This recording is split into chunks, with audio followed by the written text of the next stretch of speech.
Jai Hind everyone. Today we will start second chapter Nationalism in India.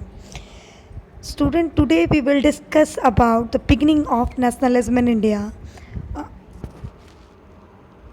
First of all non cooperation movement किसने start किया, कैसे start हुआ, ऐसे कौन से इवेंट्स हुए जिससे non cooperation movement Gandhi ji को स्टार्ट करने की ज़रूरत पड़ी, ऐसे कौन से कॉजेज़ थे या ऐसे कौन लोग थे जो नॉन कॉपरेशन मूवमेंट के डिसएग्री थे, और ऐसे कौन कौन से इवेंट्स हुए। तो आज हम सभी इन्हीं सब चीज़ों की बात करेंगे। तो स्टूडेंट, सबसे पहले हमने पहली वीडियोस में हमने डिस्कस किया था कि सबसे पहले रॉलेट एक्ट और जलियांवाला बाग ट्रेजेडी, कुछ ऐसी ट्रेजेडी हुई जिसकी वजह से एक आक्रोश लोगों के मन में आ गया, जिससे उन्हें लगा कि नहीं, अब कुछ हमें ऐसा कोई बड़े मूवमेंट करना चाहिए जिससे कि समझ में आए कि हमें अपनी आज़ादी वापस चाहिए, यानी कि एक नेशनलिज्म की फीलिंग लोगों के मन में आ गई थी। अब देखिए कि व्हाट वाज द खिलाफत मूवमेंट। बहुत से स्टूडेंट्स के मन में क्वेश्चन होता है कि खिलाफत मूवमेंट क्या होता है और how did it become a part of the national movement, और ये नेशनल मूवमेंट का पार्ट कैसे बना। सबसे पहले हम जानते हैं कि खिलाफत मूवमेंट क्या होता है, क्योंकि ये एक कनेक्टिविटी जोड़ता है आपकी नेशनल नॉन कॉपरेशन मूवमेंट से। तो देखिए, it was the movement organize by Mohammad Ali और शौकत अली। जब महात्मा गांधी ने मोहम्मद अली और शौकत अली के साथ मीटिंग की, क्योंकि हिंदू और मुस्लिम उस टाइम पे क्या थे, डिवाइड थे आपस में। तो सबसे पहले कोई भी मूवमेंट करना होता है तो कोई किसी भी चीज़ में हम लोगों को सबसे पहले क्या चाहिए, लोगों का सपोर्ट चाहिए होता है। ठीक है, तो उसमें क्या था कि जो हिंदू और मुस्लिम क्या थे, सेपरेट थे। तो गांधी जी ने क्या कहा कि पहले मुझे हिंदू और मुस्लिम को यूनाइट करना है, तभी कोई मूवमेंट सक्सेसफुल हो सकेगा। तो इसीलिए it was a movement organize Mohammad Ali और शौकत अली, जो लीडर थे खिलाफत मूवमेंट यानी कि मुस्लिम कम्युनिटी के, उन लीडर्स के साथ गांधी जी ने एक मीटिंग की और उनको समझाया कि जो हमारी आपस की मिसअंडरस्टैंडिंग्स है उसको तो हम बाद में भी इसको शॉर्ट आउट कर सकते हैं, लेकिन पहले जो ब्रिटिश गवर्नमेंट यानी कि जो दूसरी कंट्री के लोग हमारे यहाँ पे आकर रहने लगे हैं और हम पर अपना राज्य जमाने लगे हैं, हमें उनसे अपने आप को बचाना है। तो देखिए, अब इसके पीछे क्या था कि the aim of movement was the protest against the injustice done to Turkey by Britain after the first world war. First world war के बाद ब्रिटेन के द्वारा तुर्की और जो अदर मुस्लिम कम्युनिटीज़ थी उनको टॉर्चर किया जाने लगा और उनको ये भड़काया जाने लगा कि ये हिंदू कम्युनिटी आपकी नहीं है, मुस्लिम्स को कहा गया कि ये लोग आपके नहीं। तो एक दूसरे के खिलाफ, वो वाली बात आप लोगों ने सुनी होगी, डिवाइड एंड रूल। ठीक है, डिवाइड एंड रूल वाली पॉलिसी यहाँ पे इन लोगों ने अडॉप्ट की। तो इसी तरीके से ये सारी चीज़ें की गई। तो द तुर्की सुल्तान, जो तुर्की का सुल्तान था उसका नाम खलीफा था। The Muslim considers him as a their spiritual leader, उनका वो एक आध्यात्मिक लीडर था, जैसे कि किसी की बात हम मानते हैं किसी। तो Gandhi ji this is an opportunity to bring Muslim under the umbrella of a unified national movement. अब गांधी जी को लगा कि भाई ये ब्रिटिश, इसका मतलब इन मुस्लिम्स की फ़ायदा उठा रहे हैं, इनको परेशान कर रहे हैं। तो इस तरीके से अब ये एक ऐसी अपॉर्चुनिटी है जिससे मैं इनको अपने विश्वास में ले सकता हूँ, एक तरह से एक अम्ब्रेला दैट मीन्स यहाँ पर कि सभी लोगों को एक छत के नीचे लेके आना, चाहे वो हिंदू हो चाहे मुस्लिम हो। तो गांधी जी ने इसलिए मीटिंग की इन लोगों के साथ। और at the Calcutta session of the Congress in September 1920 he convince other leaders of the need to start a non cooperation movement in support of the Khilafat as well as for swaraj. फिर सितंबर में एक सेशन हुआ 1920 कोलकाता में।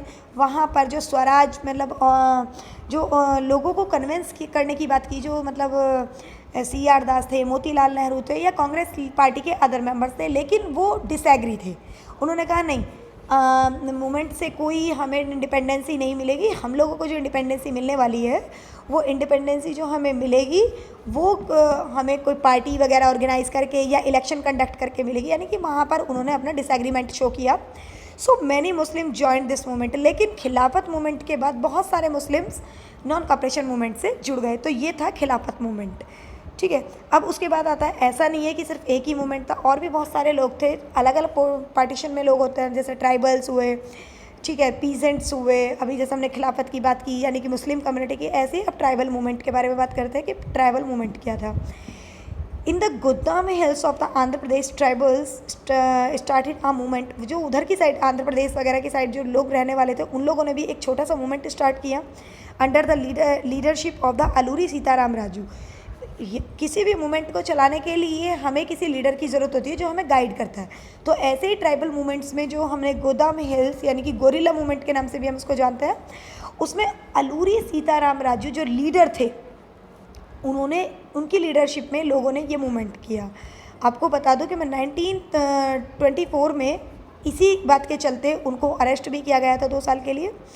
Tribals wanted to get back their the traditional right over forest.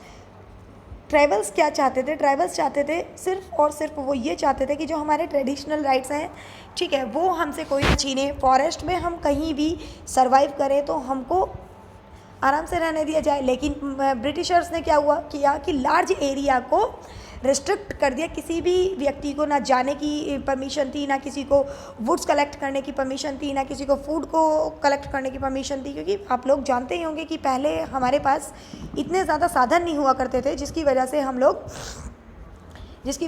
लोग क्या करें कि हम सर्वाइव कर पाएँ। हमारे पास ओनली प्राइमरी सेक्टर था, तो लोग फुल्ली प्राइमरी सेक्टर पर डिपेंड थे। तो the method following by the tribals and pheasant were against the Gandhian method of non violence.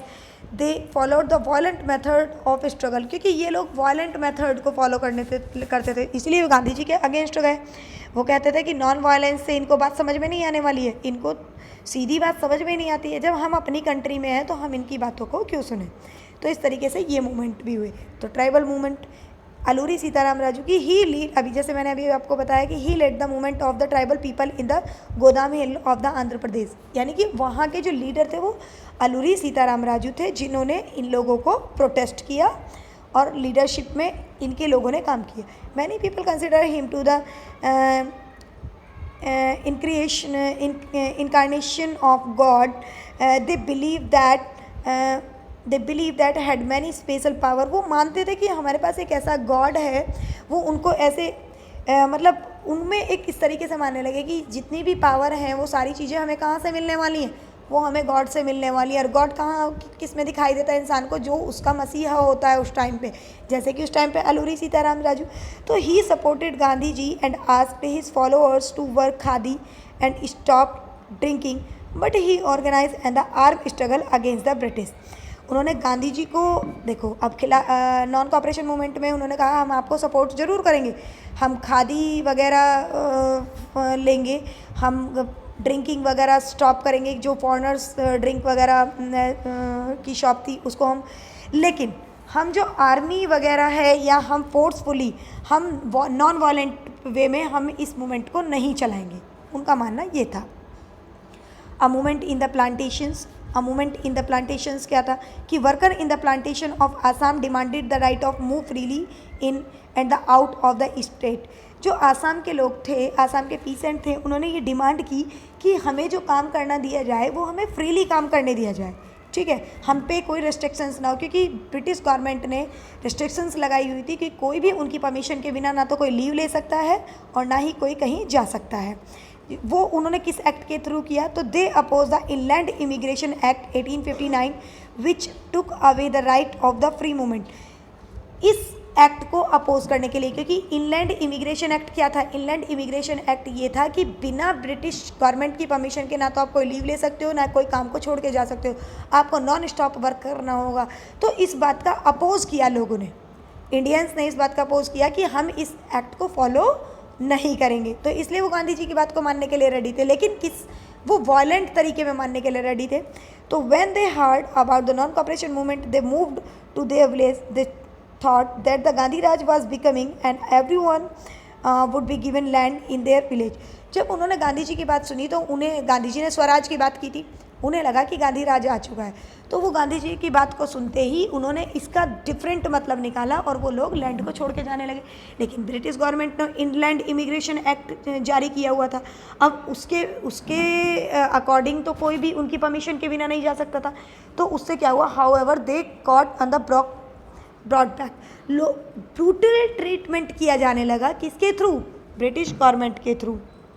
अब देखिए, अब बात करते हैं कि withdrawal of the non cooperation movement की, नॉन कॉपरेशन मूवमेंट का विड्रॉ क्यों हुआ। ठीक है, तो Gandhi ji withdrawal the non cooperation movement because, इसके क्या रीज़न रहे देखिए। The movement became the violent in the some places, क्योंकि अभी हमने जैसे पढ़ा कि सम प्लेसेस पे मूवमेंट वॉलेंट हो चुका था और गांधी जी का पर्पस था सबसे पहले नॉन वॉलेंट। तो इन फरवरी 1922 in Chauri Chaura Uttar Pradesh people turn violent and the set fire to the police station, लोगों ने पुलिस स्टेशन वगैरह में आग लगा दी। 22 policemen were killed in this incident, और इस इंसिडेंट में 22 पुलिस ऑफिसर्स मारे गए। Gandhi ji was against violent और गांधी जी इस चीज़ के बिल्कुल खिलाफ थे। तो the movement slowed down in the urban area, इसी कारण ये जो नॉन कॉपरेशन मूवमेंट था वो डाउन होता चला गया। He thought that it was the necessary to train the people in non violent satyagraha, क्योंकि गांधी जी को लगा कि अभी लोगों को बहुत ज़्यादा ट्रेन करने की ज़रूरत है। अभी लोगों को प्रॉपर मीनिंग समझ में नहीं आया कि नॉन कॉपरेशन मूवमेंट हमें किस पर्पज़ से चलाना है और कौन सी थीम को अप्लाई करना है। वॉलेंट थीम को अप्लाई नहीं करना, हमें नॉन वॉलेंट थीम को अप्लाई करना है। ठीक है, अब देखिए significance of the non cooperation movement. तो non cooperation movement was a large scale mass movement, it attach the common people from all social groups. इस सिग्निफिकेंस क्या थे इस मूवमेंट के, इसमें हर ग्रुप का व्यक्ति जुड़ा हुआ था, चाहे वो मुस्लिम कम्युनिटी को, चाहे वो ट्राइबल्स हो, चाहे वो पीजेंट्स हो, चाहे वो वुमेन्स हो, तो सब लोग इसमें जुड़े हुए थे। Non cooperation movement and the खिलाफत मूवमेंट वेंट टुगेदर, वो लोग साथ में आ गए थे। ये दोबारा से मैं आपको एक जैसे कराते हैं ना कि रिवीजन करा रही, तो so they the promoted the Hindu Muslim unity. इससे क्या हुआ, खिलाफत मूवमेंट के थ्रू हिंदू और मुस्लिम की यूनिटी में थोड़ा इजाफा हुआ। Peasants and the tribal movement become a part of the Indian national movement, क्योंकि पीजेंट और ट्राइबल्स भी इस मूवमेंट का पार्ट बन गए थे। It was the non violence, so it the popularise the Gandhian ideas of the non violent satyagraha. तो ये जो आइडिया था इसे गांधीयन आइडियाज़ के नाम से भी जाना जाने लगा। ठीक है, अब बात करते हैं कि give examples to prove that the terms swaraj means the different things the different people. ये मैंने आपको बताया कि स्वराज का मतलब डिफरेंट पीपल ने डिफरेंट तरीके से लिया, कि स्वराज का मतलब अब गांधी राज आ चुका है और गांधी राज का मतलब हम जैसे चाहें हम वैसे अपनी ज़िंदगी को जी सकते हैं। ठीक है, अब हमें ना तो टैक्स पे करना पड़ेगा, ना अब हम लोगों को प्रॉपर 24 आवर्स काम करना पड़ेगा। तो इस तरीके से बहुत सारी जगह ये डिफरेंट टाइप्स के हैं, आप इनको पढ़ेंगे तो आपको ये समझ में आ जाएगा। अब बात करते हैं कि with what am was the Swaraj party setup, लेकिन स्वराज पार्टी को सेटअप करने का क्या उद्देश्य था। स्वराज पार्टी तो Congress Khilafat Swaraj party was set up by the Motilal Nehru and the C R Das 1923। अब 1923 में सी आर दास के थ्रू कांग्रेस पार्टी को सेटअप किया गया। They were tried to the mass struggle and wanted to participate in election to the provincial council that had been set up by the government of India Act 1919। Gandhi ये लोग चाहते थे कि हम अब इलेक्शन के थ्रू जहाँ पे कानून बनता है हम भी अपनी एक पार्टी कम से कम वहाँ पर लेके जाएं, क्योंकि अगर हमारी पार्टी होगी तो हमें पता चलेगा लॉ ये किस तरीके से बनाते हैं ब्रिटिश गवर्नमेंट और किस तरीके से यहाँ पे अप्लाई करती है, कम से कम हम उसको अपोज तो कर पाएंगे। तो इनका मानना ये था, इसलिए ये चाहते थे कि स्वराज जो आए वो इस तरीके से आए। तो इन लोगों ने एक स्वराज पार्टी को सेटअप किया। ठीक है, they felt that it was the important to oppose the British policies. British policies को अपोज करने के लिए इलेक्शन होना बहुत ज़रूरी था। ठीक है, तो इनका मानना ये था। तो आर्ग्यू द रिफॉर्म, क्योंकि अगर कोई चीज़ में आप रिफॉर्म करना चाहते हो तो सबसे पहले आपको उसका पार्ट बनना होता है। ठीक है, demonstrate that these council were not the truly democratic, क्योंकि वो जानते थे कि ये ट्रूली डेमोक्रेटिक नहीं है, ये नाम के लिए डेमोक्रेटिक है। ओके, और they also wanted to keep anti British spirit of the people alive since non cooperation movements was the suspended. वो चाहते थे कि ब्रिटिश गवर्नमेंट जो है वो नॉन कॉपरेशन मूवमेंट की या सत्याग्रह मूवमेंट से नहीं जाने वाली है, उनके सामने हमें खुल के उनका सामना करना पड़ेगा। ठीक है, तो ये सारी चीज़ें चली रही थी। तो उसके बाद क्या होता है कि इसके बाद क्या होता है कि वर्ल्ड वाइड इकोनॉमिक, अब ये सारी चीज़ें हो ही रही थी कि trace to major development in the Indian politics toward in the late 19th and what were two factors the spread the Indian politics toward the late 19th। सबसे पहले वर्ल्ड वाइड इकोनॉमिक डिप्रेशन, क्योंकि अभी अभी first world war होके ख़त्म हुआ था 1918 में। उसके बाद क्या हुआ, लोगों के सामने इकोनॉमिक डिप्रेशन आ गया। ये आपको मैंने 9th में पढ़ाया ही था कि ग्रेट इकोनॉमिक डिप्रेशन क्या होता है। उसके बाद एक साइमन कमीशन हुआ। अब साइमन कमीशन क्या था, किस तरीके से था, इसके बारे में हम बात करेंगे नेक्स्ट वीडियो में। स्टूडेंट, आई होप जितना मैंने आपको समझाया है वो आपको क्लियर हुआ होगा। अगर उसके बावजूद भी आपको कोई चीज़ या किसी पॉइंट में कोई भी डाउट है तो आप मुझसे कमेंट सेक्शन में आप उसको लिख के मुझसे पूछ सकते हैं। Thank you.